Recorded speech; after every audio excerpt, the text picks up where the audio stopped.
What's going on, YouTube? I am back with another episode featuring the driver today because I got a comment about loading your golf shaft, so we need to talk about it. Let's get into it.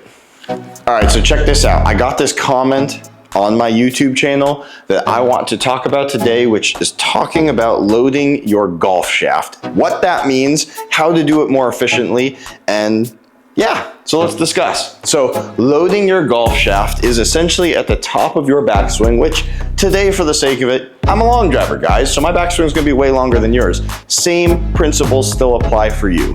Now, on the top of your backswing, your shaft is loaded when it comes to max flexion before you start your downswing. That's when your shaft is loaded. Again, it's max flexion in your backswing before you start your downswing.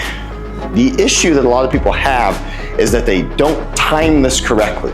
So in their backswing, their shaft will flex and then they'll either go too late, so their shaft will come back to neutral and then they start their downswing, or vice versa, their hands and shaft are still moving backwards while still loading while their lower body is transferring. So after this video is done, I'll record a couple of videos of myself doing all of these so you can see what it looks like with bad timing, what it looks like with good timing, but also demonstrate it for you in this video as well. So for bad timed loading, well, actually, we'll start on the good end of the spectrum. On the top of your backswing, when your shaft gets to its full load, and you know what? I have an even better idea for this video. Hold on. Perfect. All right, so now let's talk about this a little bit different. We have the lag shot. The lag shot is super bendy, so this is gonna help me to demonstrate for you a golf shaft loading. You can see how whippy this thing truly is in the video. So on your backswing, your shaft fully loads when it's at that max flex point. At that point, right when it hits its max flex point, that's when you want to, back to a previous video, we'll link it as well, that's when you want to actually start loading your weight onto your front side, transferring it to use the ground in your downswing. If you wait until your shaft is loaded on your backswing and then it starts coming back, you're transferring your weight too late and starting your downswing too late. Vice versa, if your club is still moving backwards while you start your downswing, you're actually going too early. If you guys hear some stuff in the background, we got some construction going on, so ignore that. So a good timed golf swing is gonna look like this. Your shaft's gonna load, you're gonna transfer your weight right when your shaft is loading onto your front side, and then you're gonna start your downswing. Everything loads correctly. Your shaft loads, you're loaded on your backside, you transfer weight to your front side, you start your downswing. And again, if you want to talk about weight transfer, go check out my previous video on weight transfer. This is now just talking about the golf shaft loading. So that was a good swing.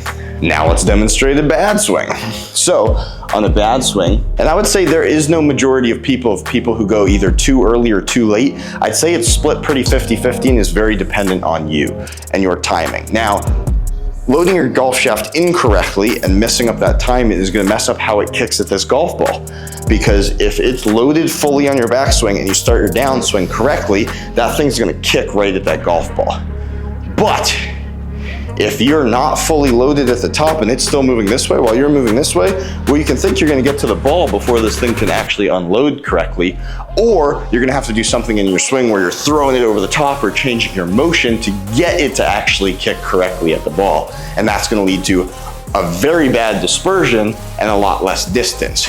Now, if you start your downswing too late, where it fully loads at the top and then it flexes back to neutral, now you're starting a downswing with a shaft that is not flexed. You start your downswing, you're gonna have less lag in it, or when you start your downswing, it's gonna put so much force into it and the timing is off that this shaft is essentially gonna act like this on the downswing and not be loaded and unloaded efficiently, which also leads to a bad dispersion, and that also leads to less distance. That's why timing your shaft is so important and why you need to be training to load your shaft correctly and time the load of your lower body correctly so that you're optimizing your own golf shaft in your swing. All right, so I changed the background to club speed because I want to show you a little bit of a demonstration of how this actually affects it.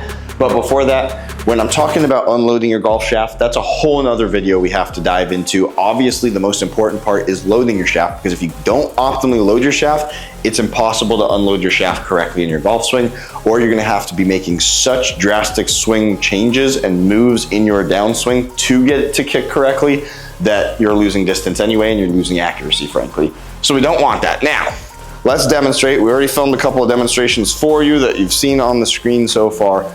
Want to dive into this a little bit more. So for speed-wise, if I'm going to load my shaft correctly, it's going to look like this. Again, at the top of the swing, it's loading it. As it hits maximal flexion, I'm gonna transfer my weight onto my front side so I can start my downswing and ultimately kick this golf shaft at the ball. Here we go. So you can see that I loaded that thing and then unloaded that thing right at the golf ball. That was a great swing. It was 129 miles per hour. Now, that is moving it with the lag shot, because the lag shot is an incredibly heavy training aid. So let's demonstrate a much worse swing now, where I'm gonna get to the top, I'm going to load it, and I'm gonna wait until that shaft starts to unload before I start my downswing, and you're gonna see the effect at the ball. I'm gonna give it the exact same effort, which I'm putting some good effort into these swings here. You see how drastically that changed my timing, because the shaft started to unload because I took too long at the top, and that changed my entire downswing on it.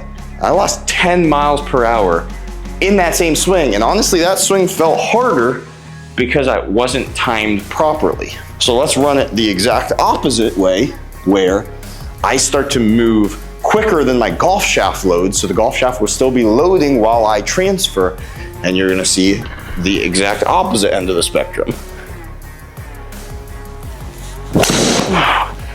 That was such a difficult thing to do.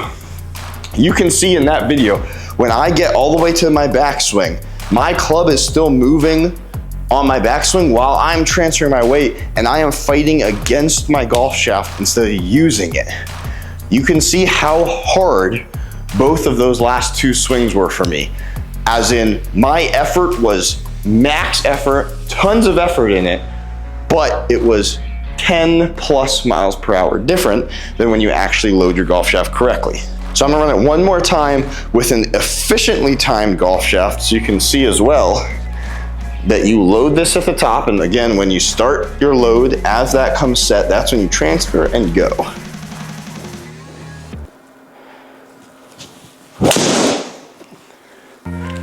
Almost 129 miles an hour again. It just feels a whole lot better.